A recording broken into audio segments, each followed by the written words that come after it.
ये कहानी है एक यतीम खाने की जिसका नाम है कासा होगार। और ये एक सच्ची कहानी है। इस कहानी की खासियत ये है कि यहाँ के रहने वाले छोटे छोटे बच्चों ने मिलकर एक फिशिंग टूर्नामेंट को जीता ताकि इस यतीम खाने की जो कर्जा है उसे चुका सके। तो चलिए बिना किसी देरी के आज मैं एक्सप्लेन करने वाला हूँ ब्लू मिराकल को। कहानी की शुरुआत एक आदमी से होता है जिसका नाम है ओमार। और बच्चे इस आदमी को पापा ओमार कह के बुलाते हैं। और वही कुछ अनाथ बच्चे रात में उसे कहते हैं कि ट्वीटी फिर से भाग गया है। ओमार उसे ढूंढने निकल पड़ता है और उसे ट्वीटी एक नदी के किनारे मिलता है। ये वक्त होता है साल 2014 और ये मेक्सिको की कैबो सैन लुकास की शहर है जहाँ क्राइम रेट बहुत ज़्यादा है। लोग बातों बातों में गोलियां चलाते हैं। अगले सुबह ओमार शहर जाने वाला होता है इसलिए वो अपनी वाइफ को बताता है। और यहाँ पे हमें पता चलता है कि इन अनाथ बच्चों को संभालने के लिए ये दोनों फाइनेंशियली बहुत स्ट्रगल कर रहे हैं। ओमार का गाड़ी पंचर होता है जहाँ उसे टायर से एक कील मिलता है। और वही बैंक वाले भी उसे कॉल कर रहे होते हैं लोन रिफंड के लिए, लेकिन वो उनका कॉल रिसीव नहीं करता। फिर ओमार ट्वीटी के पास जाता है और वो ट्वीटी को समझाता है कि उसकी माँ अब वापस नहीं आएगी और वो इस तरह यहाँ से ना भागे। फिर वो उस कील को देखे उसे झूठ बोल देता है कि ये एक जादुई कील है। अगर उसे कोई भी तकलीफ होगा तो वो एक पर्चे पर लिख के उस कील से दरवाजे पर लगा सकता है जिससे उसकी विश पूरी हो जाएगी। अब ये दोनों बाहर जाते हैं जहाँ इनके पास एक पुलिस वाला आता है क्योंकि उस पुलिस वाले के पास एक अनाथ टीनेजर लड़का है जो किसी अमेरिकी मछुआरे से घड़ी चुराया है जिसके बारे में वो कुछ भी नहीं बता रहा होता। और इस वजह से वो पुलिस वाला उसे बहुत मारा होता है। ये देख के ओमार को बहुत बुरा लगता है और ओमार उस लड़के को समझाता है जिसे वो लड़का घड़ी वापस दे देता है और उस मछुआरे से भी माफी मांगने के लिए रेडी हो जाता है।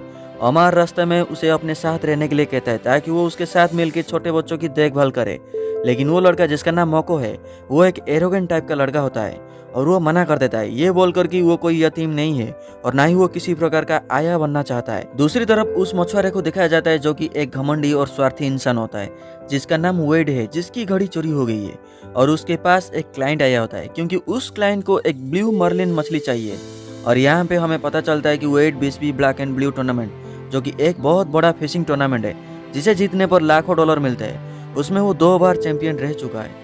लेकिन वो क्लाइंट उसे इनडायरेक्टली बेईमानी करने को कहता है यानी कि किसी और के पकड़े हुए मछली उसे ला कर दे।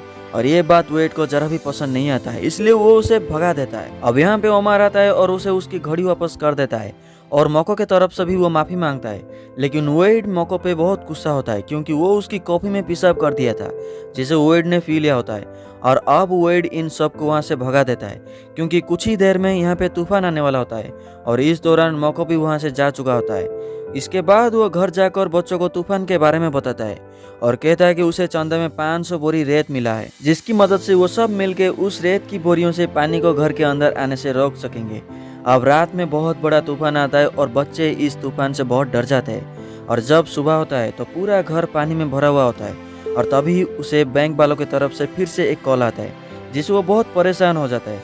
अब वो घर से पानी निकालने के लिए वाटर पंप लेने बिस्बी को वहाँ जाता है। बिस्बी वही इंसान है जो फिशिंग टूर्नामेंट को आयोजित करता है, लेकिन इस बार तूफान के वजह से बहुत सी इंटरनेशनल टीमें टूर्नामेंट पे आने से मना कर देते हैं जिसे बिस्बी लोकल मछुआरों की एंट्री फी माफ कर देता है। और वही ओमार उसे मिलता है और घर से पानी निकालने के लिए पंप मांगता है और उसे बताता है कि बैंक वाले उसे कॉल कर रहे हैं। अगर उसने 1 महीने के अंदर $1,17,000 नहीं चुका पाया तो सारे बच्चे रोड पे आ जाएंगे।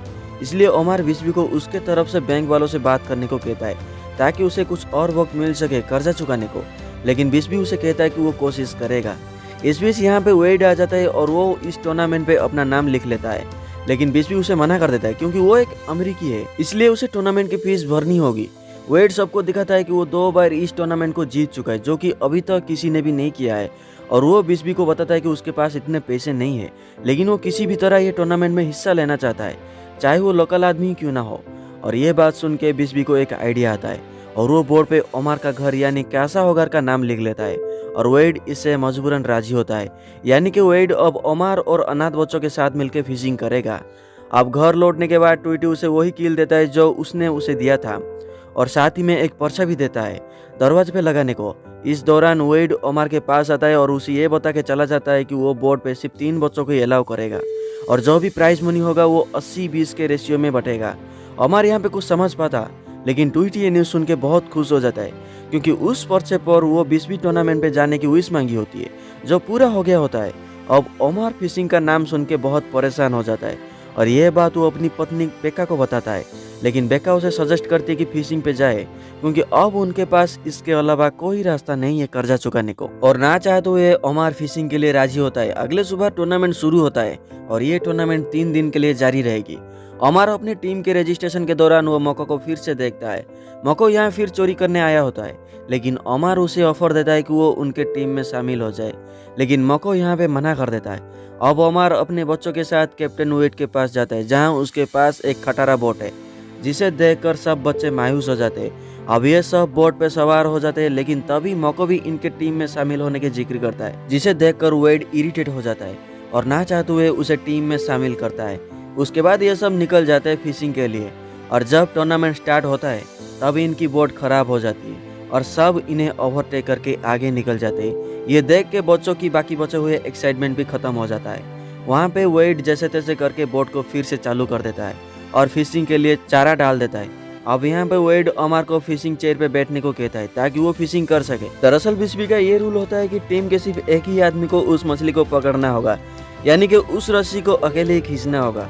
और ये काम कैप्टन वेड ओमार को करने कहता है, क्योंकि वेड एक अमेरिकी है और बिस्बी ने उसे मना किया है रस्सी खींचने को। लेकिन ओमार वेड के पास जाके कहता है कि अच्छा होता बच्चों में से कोई रस्सी खींचे ताकि उन्हें अच्छा लगे और हो सके तो बच्चों के मन में कोई उम्मीदें ना भरे। दरअसल ओमार को लगता है कि कैप्टन वेड बूढ़ा हो चुका है और इस टूर्नामेंट को जीतना नामुमकिन है, और यहाँ पे कैप्टन वेड वैसे ही करता है। वो ओमार के बदले मोको को फिशिंग के लिए चुनता है और सब बच्चों को कहता है कि 3 दिन में हम कोई ना कोई मछली जरूर पकड़ेंगे, तुम उम्मीद मत हारना। ये सुन के बच्चे और भी जोश में आ जाते हैं, लेकिन ओमार निराश हो जाता है। उसे ये सब झूठ लगता है, क्योंकि टूर्नामेंट पे 10,000 से भी ज्यादा की टीमें आई हुई है और इनमें से जीतना लगभग नामुमकिन है। अब फिर से वो वेड के पास जाता है इस बारे में बात करने को, लेकिन वेड उसे कहता है कि मैं एक विनर हूँ और मैं तुम्हारे तरह उन बच्चों को हारना नहीं सिखा सकता। अब कुछ देर बीतने के बाद बच्चों की तबीयत धूप में बिगड़ना शुरू हो जाता है, लेकिन मोको की हालत सही होता है और ओमार उसके पास जाके उसके पेरेंट्स के बारे में पूछता है, लेकिन मोको को अपने पेरेंट्स के बारे में कुछ सही से पता नहीं होता। मोको ओमार को उसके पेरेंट्स के बारे में पूछता है, क्योंकि ओमार भी एक अनाथ होता है। ओमार अपनी माँ के बारे में नहीं जानता, लेकिन उसके पापा उसकी 8 साल की उम्र में गुजर गए थे, क्योंकि ओमार की जिद करने के वजह से उसके पापा उसके साथ समंदर में गए थे फिशिंग करने के लिए।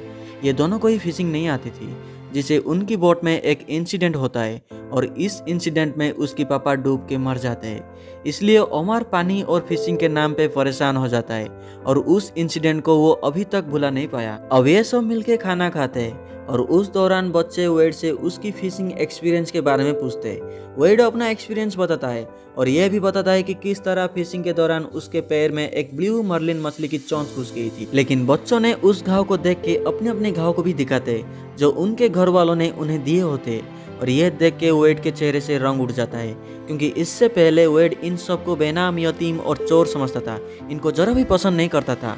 और तभी इनके चारे में एक मछली फंसता है। यह देख के सब बच्चे बहुत खुश हो जाते हैं और मोको उसे जी जान लगा के खींचने लगता है, लेकिन इनके चारे पे कोई मछली नहीं फंसी होती। और इस तरह इनका पहला दिन खत्म हो जाता है और टूर्नामेंट पे यह अनाउंस किया जाता है कि एक और टीम ने 165 किलो का ब्लू मर्लिन पकड़ के पहले नंबर पे आ गया है। उसके बाद ये सब घर लौटते हैं और मोको को भी अपने घर बुलाते हैं, लेकिन मोको मना कर देता है। अब रास्ते में एक बिकी नाम का लड़का बैंक के बारे में पूछता है। दरअसल ये सब बच्चों को पता चल चुका है कि इनका घर कासाओगार कर्जे की वजह से नीलाम होने वाला है। ओमार उस लड़के को वादा करता है कि वो ऐसे कुछ होने नहीं देगा और ना ही कर्जे के वजह से कोई लड़का फिर से सड़क पे जाएगा। और घर पहुंचने के बाद इनके वहाँ एक हेक्टर नाम का आदमी आया होता है। ओमार उसे देख के बहुत खुश हो जाता है, क्योंकि वो ओमार का बहुत पुराना दोस्त है। अब ये दोनों एक बार में जाते और अपनी पुरानी यादें ताज़ा करते। ओमार उसे यहाँ आने की वजह पूछता है। हेक्टर उसे बताता है कि अगर वो उसके साथ पहले की तरह काम करेगा तो वो उसे बहुत सारा पैसा देगा, जिसे वो अपना कर्जा आसानी से चुका सकता है। दरअसल इससे पहले ओमार हेक्टर के साथ ड्रग्स का कारोबार करता था, लेकिन ओमार ये सब के लिए मना कर देता है। अगले दिन टूर्नामेंट शुरू हो जाता है और ये टूर्नामेंट का दूसरा दिन है। अब वेड इन अनाथ बच्चों को धीरे धीरे पसंद करने लगता है और आज फिशिंग करने की वारी बिकी की है। ये सुन के सब हंसते हैं, क्योंकि बिकी बहुत कमजोर होता है, लेकिन वेड कहता है कि इससे छोटे बच्चों को भी मैंने सिखाया है। इससे बिकी कहता है कि क्या वो आपका बेटा था? वेड कहता है कि हाँ, और यहाँ पे वेड सबको बताता है कि उसकी पत्नी और बेटा उसे छोड़ के चले गए, क्योंकि वो कुछ बड़ा करना चाहता था। वो एक फिशिंग चैंपियन बनना चाहता था, इसलिए उसने फिशिंग और फैमिली के बीच फिशिंग को चुना, क्योंकि वो अपने सपने के लिए फैमिली को लेकर बहाना बनाना नहीं चाहता। और यह बात सुन के गेको कहता है कि आप फिशिंग के लिए अपने बेटे को छोड़ दिए। आपके बेटे से तो हम बहुत लकी है, क्योंकि हमारे डैड हमारे लिए गलत काम किए और वो जेल चले गए या फिर मर गए। और ये बात वेड के दिल को चुभ जाती है। फिर कुछ देर बाद इनके चारे में एक मछली फंसती है और ये सच में एक ब्लू मर्लिन मछली होता है। रूल्स के मुताबिक बिकी फाइटिंग चेयर पे बैठता है और रस्सी को खींचता है। इस बीच मोको और गेको के बीच लड़ाई हो जाता है। वो दोनों पानी में गिर जाते हैं। यहाँ पे वेड के अलावा किसी और को स्विमिंग नहीं आती और वो मजबूरन बिकी को अकेले छोड़ के पानी में कूद जाता है और वो दोनों को बचा लेता है। इस बीच वो मछली भी हाथ से चली जाती है, क्योंकि बिकी बहुत छोटा है और वो कोई प्रोफेशनल भी नहीं है, इसलिए उसकी रस्सी टूट जाती है, जिससे मछली इनके हाथ से निकल जाता है। और ये देख के वेड आग बबूला हो जाता है और सब पे चिल्लाता है। इस तरह इनका दूसरा दिन भी खत्म हो जाता है और ये सब घर लौटते हैं। और हर बार की तरह आज भी ओमार मोको को अपने घर इन्वाइट करता है। इस बार मोको मान जाता है और ये सब मिलके घर जाते हैं, जहाँ उसकी वाइफ बेका उसे बताती है कि बिस्बी का कॉल आया था और उसने बैंक वालों से भी बात की, लेकिन बैंक वाले नहीं माने। और साथ ही में आज कुछ लोग आए थे इस प्रॉपर्टी को देखने। ये सुन के ओमार बहुत दुखी हो जाता है। इस बीच ट्वीटी फिर से एक पर्चा देता है और उसे दरवाजे पर उसी कील से लगाने को कहता है, लेकिन इस बार वो वेड कासाओगर के लिए मछली पकड़ने की विश मांगी होती है। और रात को ओमार टिफिन लेकर वेड के पास जाता है। वेड बहुत डिप्रेस होता है उस इंसिडेंट को लेकर और वो आज अपनी फैमिली को बहुत मिस कर रहा होता है। ओमार उसे पूछता है कि तुम आखिरी बार अपने बेटे से कब मिले थे। वो कहता है कि अक्टूबर 4, 2009 को। फिर पूछता है कि कभी मिलने की कोशिश नहीं करी। वो कहता है कि नहीं, जब मैं पहली बार टूर्नामेंट की ट्रॉफी जीत के आया तो मेरा बेटा मुझे देख के सुपर हीरो समझ बैठा और फिर मैं हारता चला गया। और बहुत टाइम के बाद आज मेरे पास मौका था फिर से ट्रॉफी जीतने का। शायद इस ट्रॉफी से मेरे फैमिली वापस आ जाते। ये सुनकर ओमार कहता है कि बच्चों को ट्रॉफी वाले फादर नहीं, साथ देने वाले फादर चाहिए। और बातों बातों में ओमार अपनी बैंक वाली बात उसे गलती से बता देता है, लेकिन वेड ने हार मान ली होती। वो कहता है कि अब हमारे पास जीतने का कोई चांस नहीं है। ओमार उसे एनकरेज करता है और साथ ही में वो ट्वीटी की बनाई हुई ड्राइंग भी उसे दे देता है। उसके बाद वेड आधी रात को ओमार के घर जाता है और वो उसे एक ब्लू मर्लिन मछली दिखाता है। दरअसल वो कल की टूर्नामेंट में चीटिंग करने की बात करता है और इस मछली के वजन 120 किलो है, जिसे उन्हें कम से कम थर्ड प्राइज तो मिल ही सकता है। लेकिन ओमार इस बात से राजी नहीं होता, वो मना कर देता है। वेड उसे कहता है कि वो ऐसा पहली बार नहीं कर रहा है। जब उसने दूसरी बार जीता था तब उस टाइम वो चीटिंग किया था। अगर वो आज ऐसा नहीं करेगा तो बच्चे सड़क पे आ जाएंगे। और ये सब सुन के ओमार को मजबूरन वेड की बात माननी पड़ती है। इस बीच इन दोनों की बातें मोको सुन लेता है। अगले दिन टूर्नामेंट स्टार्ट होता है और ये टूर्नामेंट की आखिरी दिन होता है। और प्लान के मुताबिक इनकी मछली जो पहले से ये किसी लोकल मछुआरे से लाए हैं वो बोट के नीचे छुपाई होती है। और जब टूर्नामेंट स्टार्ट होने की इंडिकेट मिलता है तो इनका बोट फिर से खराब हो जाता है और यहाँ पे विश्व टूर्नामेंट वाले इनके पास आ जाते हैं हेल्प के लिए। लेकिन तभी किसी तरह ये बोट फिर से स्टार्ट हो जाता है और ये सब बाल बाल बचते हैं। यहाँ पे बच्चों को इस चीटिंग के बारे में कुछ भी नहीं पता होता, इसलिए चाटो जो वेड की असिस्टेंट है वो उन्हें बहाने से बोट की आगे की तरफ ले जाता है ताकि ये दोनों उस मछली को कांटे में फंसा सके और उसे पानी में छोड़ सके।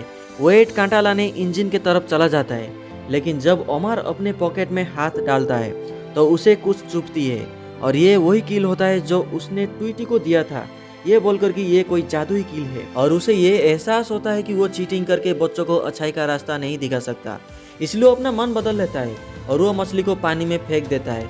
वेड ये देख के बहुत गुस्सा हो जाता है और साथ ही में मोको भी इनके पीछे पीछे आ चुका होता है इनके करतूते देखने को, क्योंकि उसे पहले से ही पता होता है कि आज ये दोनों क्या करने वाले हैं। और अब मछली पानी में फेंकने से वेड पूरी तरह निराश होकर वहाँ से चला जाता है और बच्चे इस उम्मीद में बैठे होते हैं कि इनके चारे में कोई मछली फंसे। लेकिन कुछ देर बाद ओमार सबको सारी सच्चाई बता देता है और सच्चाई के रास्ते पे हमेशा चलने को कहता है।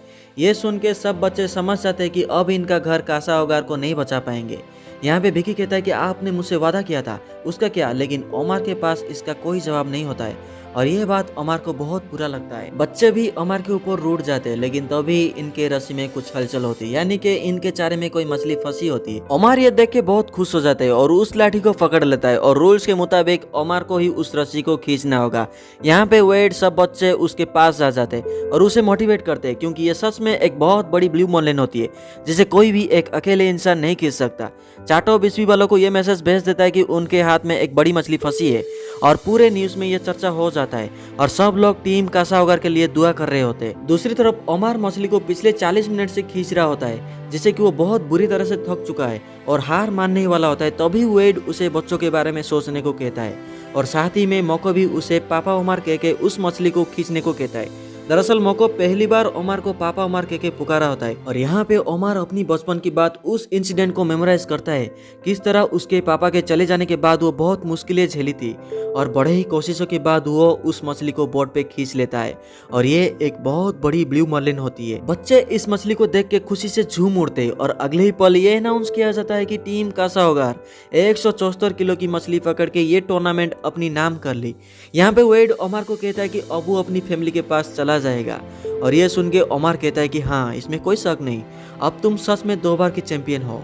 और अंत में हमें कुछ इनके रियल लाइफ फोटो दिखाई जाती है और कहानी यही खत्म होती है। आशा करता हूँ कि ये कहानी आपको जरूर पसंद आई होगी।